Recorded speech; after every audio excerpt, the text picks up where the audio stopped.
Un rapport d'activité du gouvernement a été présenté à la première session de la 14e Assemblée populaire nationale au Grand Palais du Peuple. 5%, c'est l'objectif de la croissance économique prévu par le gouvernement chinois pour l'année 2023. En 2022, le PIB chinois a augmenté de 3% pour atteindre 121 000 milliards de yuan. Qu'est-ce qui se cache derrière ces chiffres? En 2022, nous avons résisté à de multiples épreuves. L'accélération des transformations mondiales, les conséquences de la crise sanitaire, la tendance de la baisse de l'économie. La Chine a réalisé une croissance moyennement rapide sur une base élevée. En ce début d'année 2023, les indicateurs de l'économie chinoise sont plutôt encourageants, surtout après l'assouplissement des mesures anti-Covid-19. Le FMI et les grandes banques d'investissement ont relevé leurs prévisions de croissance économique de la Chine. L'objectif fixé par le gouvernement chinois d'environ 5% est conforme aux attentes du marché. Il est pragmatique et réalisable. Mais comment traduire ce chiffre? Qu'est-ce qui se cache derrière ce chiffre qui ne peut pas tout résumer?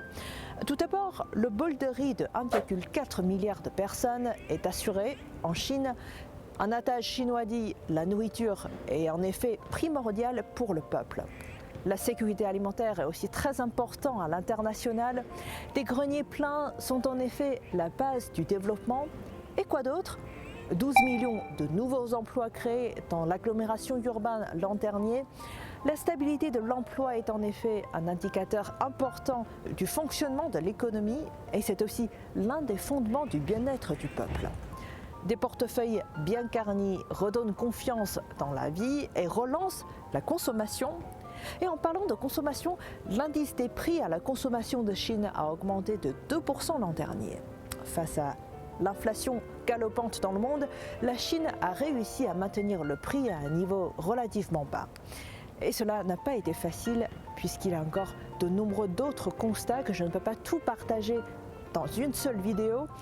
Mais si je devais résumer en quelques mots, je choisirais l'orientation vers un développement de haute qualité, les objectifs généraux de développement de la Chine à l'horizon 2035 sont de mettre en place un système économique moderne et de créer un nouveau modèle de développement. Le développement de qualité est une tâche prioritaire dans l'édification intégrale d'un pays socialiste moderne.